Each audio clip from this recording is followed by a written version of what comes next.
Welcome everybody to another episode of Meet the Owners. Today's episode will be with Andy Houlding. So good evening, Adam. Good evening, Jace. Nice to meet you.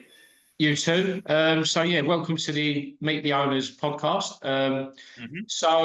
As all the other videos, can you just start by introducing yourself, how you got involved with the football club, just a little bit about where you're from, etc. No worries. My name's Adam, owner number 206, I believe. I got interested in, I'm just a fan of non-league football. To me, that's more of a pure essence of football. I don't really like watching Man City, Man United, game, whatever. It's just that sort of thing never really interests me. But I really love sort of the semi-pro side of things. I heard about what happened with East Thurrock from the non-league paper. A local team of mine, Norwich CBS, went through a very similar turmoil. They folded, but when I heard about what happened with you guys, I just sort of chalked it up as, oh, maybe it's just one of those things which happen. You know, football clubs, they fold all the time for some reason or the other. And I heard there was a Phoenix Community Benefit Society. I just had to get in. So your club that closed, is that gone now for good, or has it come back, or? No, sadly not. It's Norwich CBS.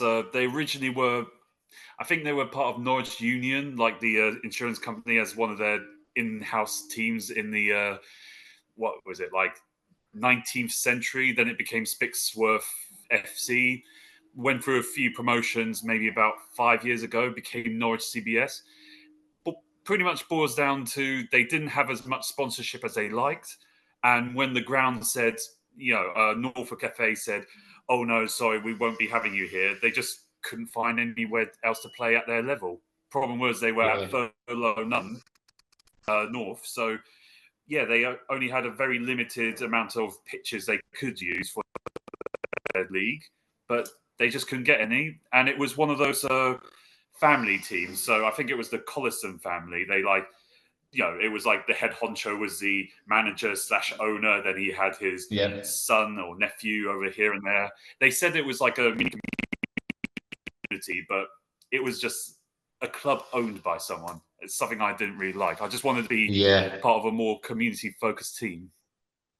Yeah, it sounds pretty similar story to a lot of non-league clubs where you have one main owner, and if he leaves, the whole thing collapses, and someone else comes in and tries to have a go, and then someone else tries to have a go, and it's just. Or it's just like either a millionaire or a nouveau rich sort of guy who's got a load of money. He's played Football Manager in his youth, like a Glenn Tamplin on he just throws money at it, hopes he wins, and just doesn't work out. So it's just one person.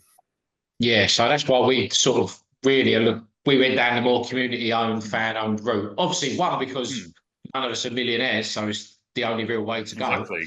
And two, it's sustainable. So we'll never, ever, ever be at a point where we can't compete at our level. So we'll only get to a level where we can compete. If we can't go any further than that because of funds, so be it. We'll just sit where we are and have a club to follow. So in terms of what we're doing here, is there anything in particular that you've really thought that's good? That's really good what they're doing there.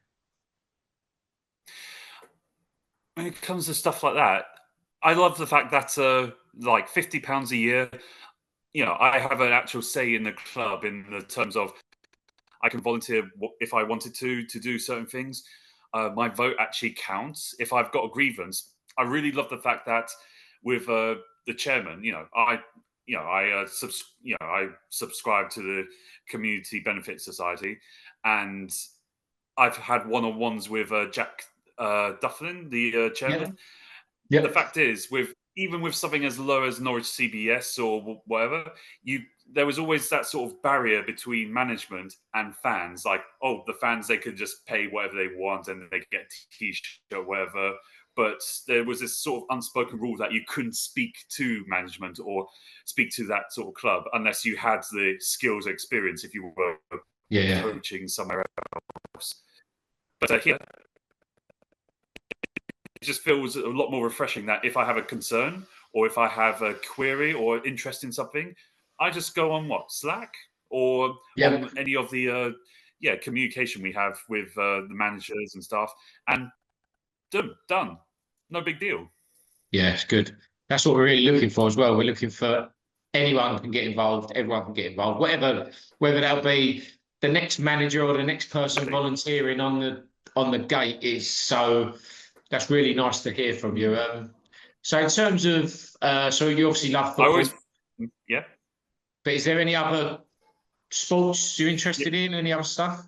Other sports, yeah. I do love watching Six Nations. Occasionally, boxing matches, but not a big fan of watching like your Tyson versus Logan Paul sort of boxing match. That sort of stuff. I'm not the audience for that sort of thing. I love watching local boxing matches. But yeah, and I love watching middleweights to flyweight sort of stuff because those guys are athletes having to run around. They don't knock out each other so much, but it's just an endurance race for them. Yes. Other than that, just love watching the Olympics every so often. Always rooting for the wild card. Not long to go into the Paris Olympics. Not long, yeah, indeed. I'm just looking forward to seeing which wild card is doing what. You get the that guy from Equatorial Guinea who, he's ever swum is in like a hotel swimming pool, and now he's having to do laps up and down an Olympic-sized swimming pool. Yeah. Or some guy who does they're rowing the skills or whatever, but he's like this big burly guy who should be throwing a shot put or something. Yeah, that's the sort of thing I love. I love watching smaller teams from smaller countries putting their bit out there. They don't have to win medals, but if they win hearts, that's enough for me. Yeah, everyone loves the underdog story. Yeah, so that's great, Adam. So I think I'll cut that there. And nice to meet you. Hopefully, we will see you at one of our games at some point.